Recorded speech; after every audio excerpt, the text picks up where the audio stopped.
Okay, hi. Hi everyone. Welcome to episode 17 of Your Life Projectized. Today's episode, like all of my episodes, is incredibly special because I have a very special guest speaker. So, firstly, let me tell you what this episode is called, what the episode is about. So, this episode is called Beyond the Diagnosis: Using Agile to Thrive with Chronic Conditions. So I think it's such an important topic. And that said, I want to welcome my guest speaker, Britne Jenke. And Britne, I will do you a disservice by introducing you. So why don't you go ahead and introduce yourself? Absolutely. Thank you, Parmjit. Happy to be here on your podcast. My name is Britne Jenke. I've spent a long career in adult learning and development. So that's corporate training for most of you. But I also work in accessibility, so making digital products accessible to people with disabilities. And working in these fields, I've been able to bring in a lot of project management skills over the years. I've been a holder at times of various certifications in project management and Agile and Scrum. So I've been able to apply those principles not only to my work, but to my own personal health conditions and disabilities. So I'm excited to share with you today. Okay, absolutely. And then that's so incredibly exciting. And I think, Brittany, I didn't realize. For folks that are listening, so Brittany and I met at NSA, which stands for National Speaker Association. Brittany is a trainer, but also a speaker. But Brittany, I had no idea. Or I should say, I didn't realize that you held a lot of the same certifications that I do, and that you have a background in project management. So, of course, I'm incredibly excited to have you on. So, I wanted to ask you, Brittany, so I know we spoke a lot about, right, using agile principles to manage health conditions, diagnoses. And I know in the traditional sense, when people think about, or when individuals think about agile, I know they don't necessarily, we think about software development, et cetera. I don't think folks necessarily picture using agile principles or methodologies to manage chronic conditions. So, can you explain, in your own words, how do you feel that agile principles, which are typically, like I said, used in software development, how can they be applied to chronic conditions and disabilities? Yeah, great question. And it's a connection I made myself, obviously after years of practice in the field. But if you know Agile, Agile really emphasizes flexibility, Mm-hmm. iterative improvement, and a focus on the end user.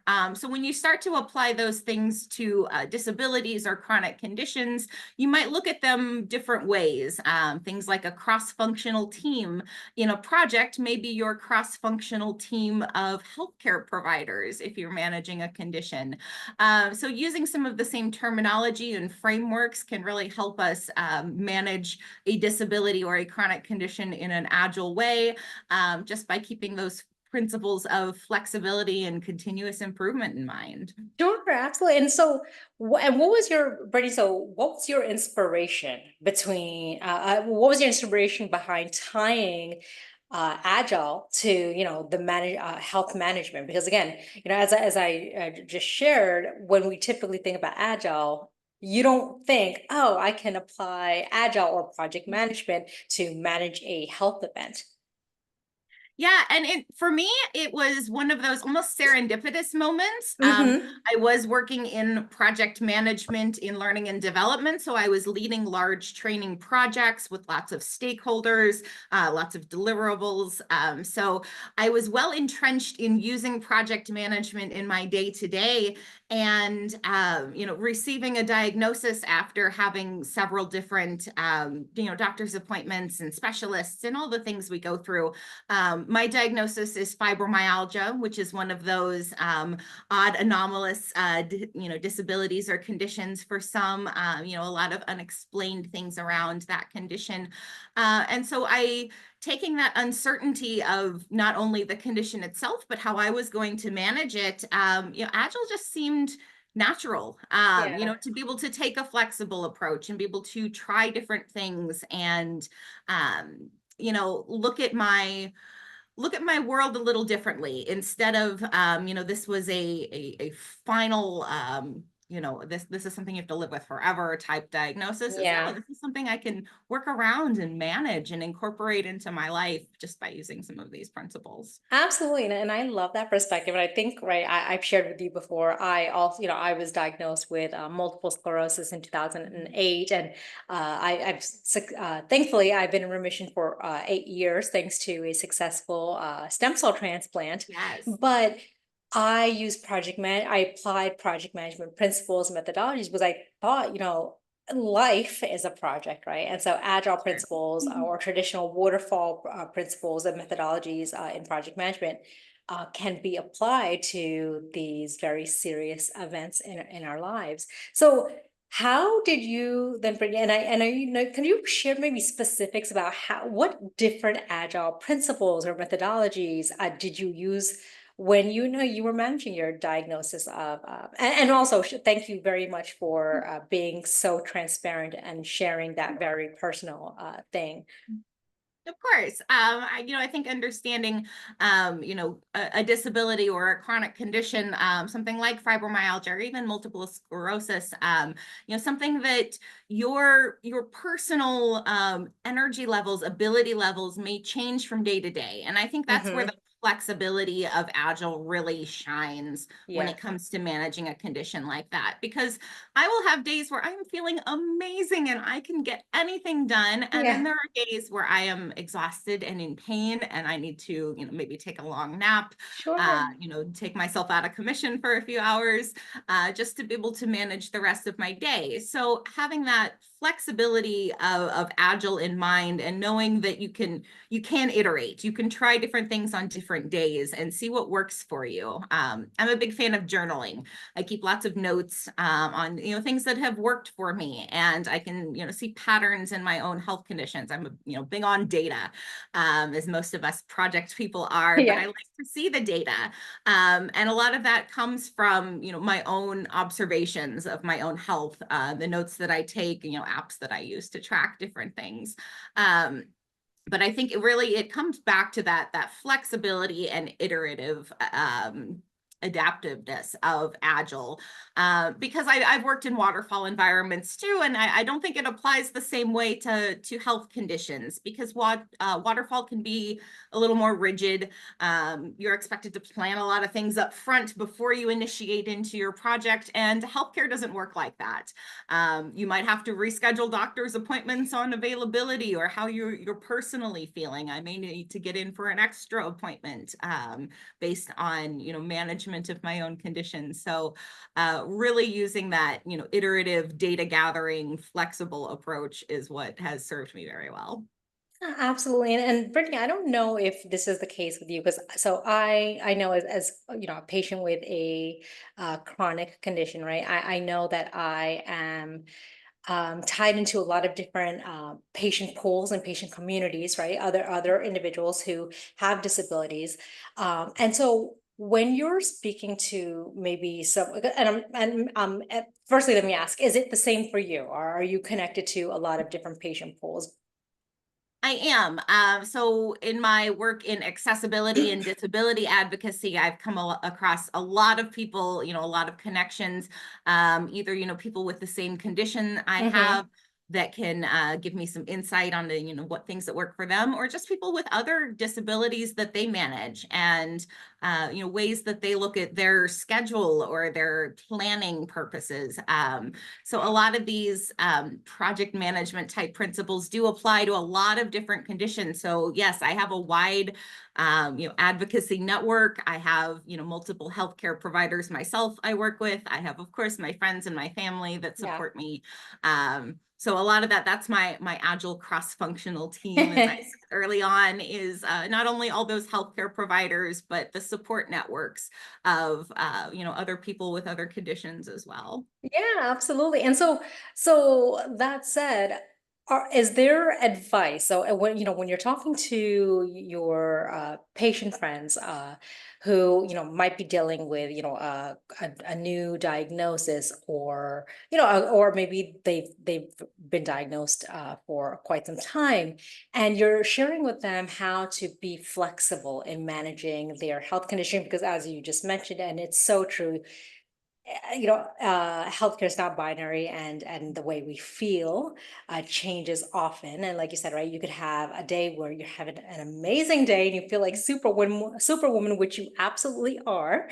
And then you can have other days where, you don't feel as good. Like, what advice would you give to maybe a patient, let's say maybe a new patient, in sharing how they can be flexible and using those agile principles and methodologies that you just mentioned in managing their condition? I think a lot of it for myself, I had to learn to give myself some grace. And I'm not sure if that's the right way to put it, but it's the essence I'm trying to capture is that I may be a really great project manager, but when it comes to my own health, I have to give myself the grace, the flexibility, Mm-hmm. to be in each moment, to not always, try to plan for the next day, the next week, because I may not know what my own personal, capability is going to be at any given point. So while I can, make plans, make schedules, all these things, it's giving myself that grace on a day-to-day basis to flex with it. If I'm not having a great day, what could I reschedule? What could I rearrange?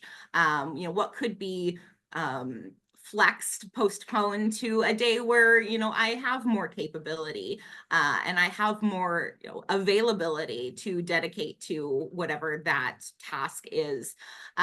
So really, I think it comes down to, understanding yourself, knowing yourself, but giving yourself the forgiveness to make mistakes and to try different things and see what works different times, collect your own data, and just keep trying and be patient with yourself. I love that. And I love that you mentioned, showing yourself grace, because I think it's very easy, not just for someone who's managing a health condition, but just in life in general, right? I think Yeah. we are often very hard on ourselves. And I think it's so important to show ourselves grace and understand that maybe what is working for us at this moment in time may not be what's going to work for us maybe a month from now or years Right. down the road, right? So having that flexibility. And so so you said Brittany, you mentioned that you've done some project management. So um when you worked in project management, so how do you so okay, let me backtrack.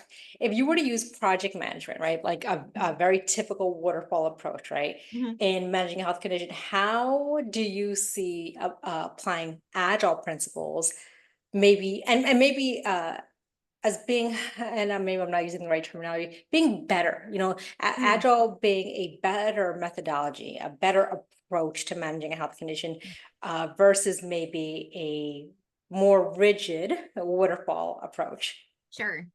I'll argue in general for agile over waterfall at Yeah, about any given day. I do think for a lot of types of development, software development, yeah, a lot of kinds of projects, agile and iteration is really a great way to do it. It's worked well for me. Again, in adult learning and development, we do a training project. We need to get a training course out in front of learners, and they may give us some initial feedback. We revise the course, get it out to the next group of learners. So I will always advocate for Agile in general, because I yeah. like the way that it flexes and really helps focus on what the end user needs at any given time, and allows for that iterative approach that lets us come back and keep trying things and get something new out to the user that makes a difference for them.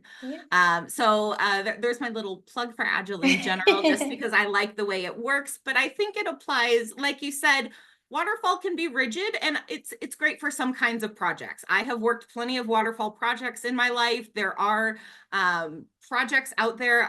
Event planning was one for me that worked very well in waterfall instead of agile, because it had more concrete tasks and deadlines. You Hmm. needed to plan all of this, then do all of this, then execute. Yeah. So I will say, for some types of projects, it's still absolutely very valid, and I still use those principles. But I think healthcare leans more to end user goals.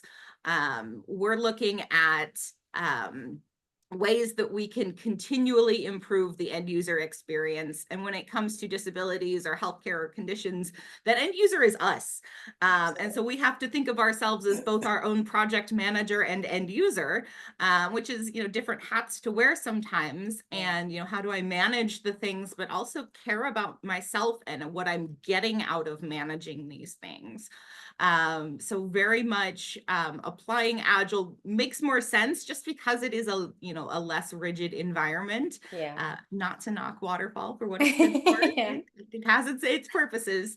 But I really think that end user focus of just getting a new iteration out to the user and seeing if it improves their experience is something that we can really carry through into the healthcare and disability space. Yeah, no, I'm in full agreement. And again, by the way, so when I got my PMP, I practiced more of a waterfall approach. Mm. And I remember I had to make this, had to have a more flexible way of thinking, a more agile approach. And I remember it was so difficult initially for me to make that switch, just because again, I was used to the rigidness, I was used to the structure of waterfall. But once began learning about Agile, and eventually went on to become a Scrum Master, I thought, oh my gosh, this is amazing. And it's so applicable, again, right, to all different areas of life. And so, Brittany, and again, and if you don't feel comfortable sharing, feel free to let me, not share. But was there ever a moment, and as you were dealing with your person, through your own health journey, that so you mentioned that you have used Agile in your personal health journey, but is there a specific instance that you could think of that maybe you were maybe on a certain medication and you realized, you know what, this isn't working and I have to try something else? Or was there maybe something that you were doing to manage? And I do apologize, I don't know much about fibromyalgia, but That's was there okay. something that maybe you were doing that you realized, this is not working, and I have to try something else. I have to be a little bit more agile and flexible in the management of my diagnosis. Yeah, so actually there was one major triggering moment, I guess, for me. I had at the time, so I currently live in Las Vegas. I had moved up to Reno to work, and it's a little bit colder in Reno. It Oh, snows up there. And as it turns out, my variation of fibro, I respond very differently to cold weather. The cold in the air, it's like this pins and needles feeling that just doesn't go away. Like my whole body tingles. It's an interesting sensation, exacerbated by the cold, which I had kind of had known from earlier in my life. I'd lived in the Midwest. I'd lived in, Chicago and Cleveland and some colder places. But it was really something about the mountain weather in Reno. mhm. And that was where I actually got my actual diagnosis of fibromyalgia, was when I was living there. And I had to make the decision of, is this a place that, I love the city, Reno's beautiful, Tahoe, all of it. But I chose to move back to Las Vegas because the weather's warmer here, and I have a better chance of, better days, more management days when the weather's warmer. And unfortunately, that's something I'm gonna probably have to consider for the rest of my life, is where I'm physically located in this country or any country, if that weather is amenable to my condition. So it's just one of those little intricacies. But that you asked for a big triggering moment, and that was for me, that I just realized that I actually can't continue to live here because the weather here hurts me. So I would like to move someplace where I have, fewer pain-filled days. So I chose to move back to Vegas, stayed with the same company and relocated, and things worked well career wise. Happy here in Vegas. Bought a house with a pool. It's great. But yeah, it was one of those moments. I hadn't set my roots really anywhere yet. I'd grown up in the Midwest, moved out here to Vegas for work, moved to Reno for work.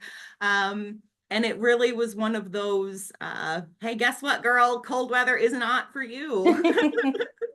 And we are so glad to have you in Las Vegas.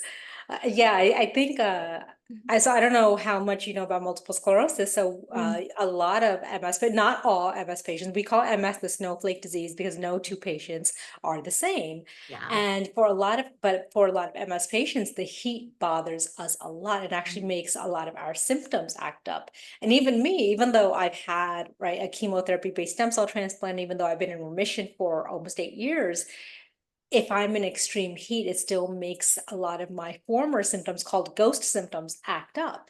Yeah. And so it's interesting because I lived in West Palm Beach for a period of time. And I remember I definitely felt like there were times where I would relapse, in West Palm Beach. So I probably only lasted there for 6 months. But it's interesting because while the heat of Las Vegas, again, so personally, I prefer the cold weather. I'm from the Northeast originally.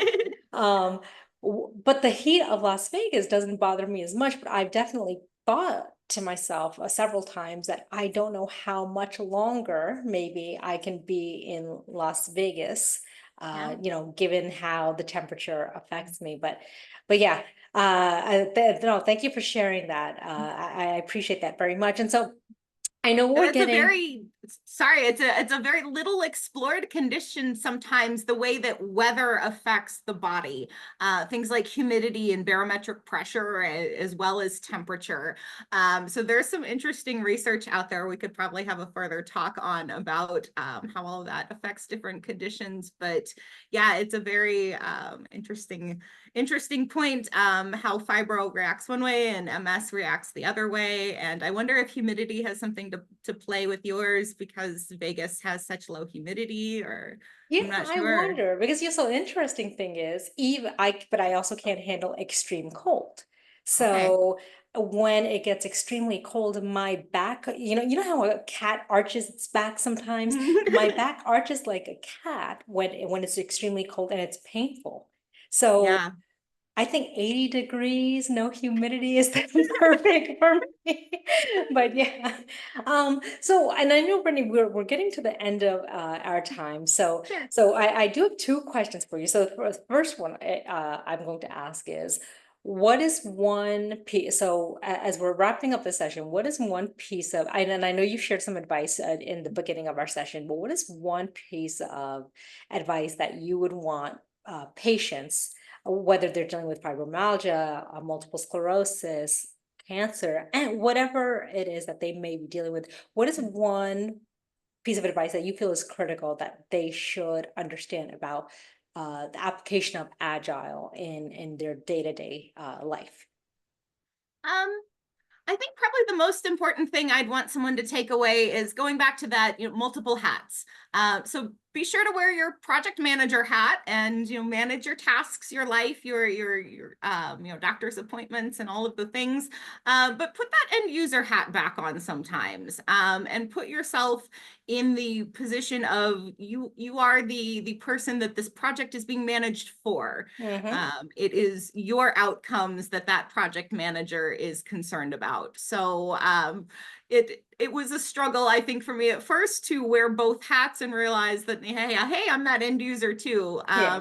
But making sure that I stop and put that hat back on and don't get so caught up in managing the details that I forget how I actually feel on a day-to-day basis. I think that'd be my best advice is balance your hats. I love that, and show yourself grace, and Yes. absolutely. And so, Brittany, so I know you shared, what you do currently, and I love that because I think a lot of the accessibility work that you do, the trainings that you do, the advocacy work that you do, I'm sure that um, is great for the soul, right? Yeah. And I'm sure that, you wake up every morning with a sense of purpose and, feeling great about the work that you're doing. And I mean, I, for one, am grateful for you and for individuals like you who do the work that you do. But when you were a little girl, right? When fibromyalgia was not in the picture, and when you thought about what you wanted to be when you grew up, what did that look like for you? Honestly, I was the kid that wanted to be a teacher. Really? Um, I went to school. My undergraduate degree is in English literature with Uh-huh. a minor in education. I thought for sure I would be an English teacher for life. I went from there to grad school, found the world of, I was a librarian for several years and then got into adult learning and development, corporate training, how we learn the skills we need for our jobs. And then being able to tie in the accessibility and disability advocacy work that I've done, not only for myself, but I'm blessed as a person with disabilities that has a lot of capability still. So I felt that I needed to use my voice to help others that maybe didn't have as much option to use that voice or to, manage their own day to day. So I can be that voice for other end users as well, through some of the work that I do. But yeah, I'd really like to kind of just, tie it back to, we all, my work's been in adult learning forever. We're all adults. We're all trying new things. We're all learning new skills. And my work in making workplaces accessible to more people has been very rewarding. Just being able to tie all of these practices and principles together to how do we rethink our workplaces so that more people can participate, those of us with disabilities and those without. So that's my mission, my work, and how I'm carrying all of that forward. I think you are absolutely incredible. I think the work that you're doing is incredible. I think you would have made a fabulous teacher.